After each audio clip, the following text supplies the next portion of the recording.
তাহলে যেতে দেবে না। মজার ব্যাপার যে আপনি স্টিয়ারিংটাও একটু ঘুরে যায়। আমরা ডান দিকে যদি ইন্ডিকেটর না দিয়ে আমি ডানে যেতে দিবে না আমাকে সে। এটা একটা দারুণ ফিচার এই করোলা ক্রসে। আমরা এই যে আমি একটু ডান দিকে ইয়ে করলাম, এই যে দেখেন স্টিয়ারিংটা এখন ঘুরে যাবে, এই যে বাম দিকে এসে ঘুরে দিচ্ছে স্টিয়ারিং। দারুণ ফিচার আসছে আসলে গাড়ির সেফটি, যে গাড়ির যে দাম নিচ্ছে আসলে বুঝছেন টেকনোলজিক্যালি অনেক অ্যাডভান্স হয়ে গেছে গাড়ি। 2023-এর ব্র্যান্ড নিউ ব্র্যান্ড নিউ করোলা ক্রস।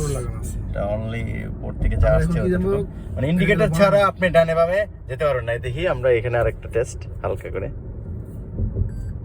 এই যে আমার অ্যালার্ম দিচ্ছে, সে এখন অ্যালার্ম দিচ্ছে। বাম দিকে সে যায়, ডান দিকে যায় না বুঝছেন, রাইট হ্যান্ড তো, ডান দিকে যায় না, বাম দিকে, এটা ডান দিকে সে যায় নাই।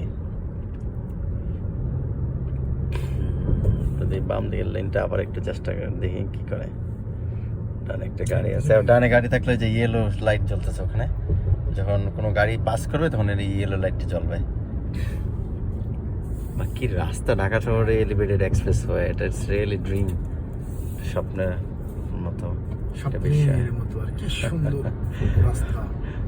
আমরা ওই ইয়ে থেকে চিন্তা করেন মনে হয় আধা ঘন্টা 45 মিনিটের বেশি লাগতো এতে গেলে।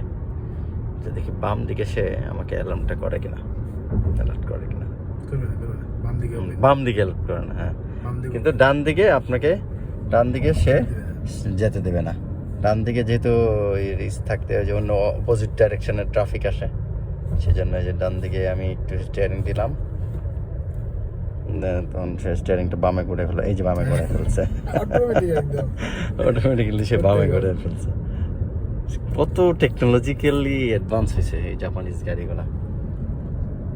360 ক্যামেরা আছে, প্যানোরামিক রুফ। আমরা একটা প্যানোরামিক রুফটা একটু খুলে একটা করি। এই যে আপনার প্যানোরামিক রুফ পুরোটা ডিফারেন্ট ইনফরমেশন।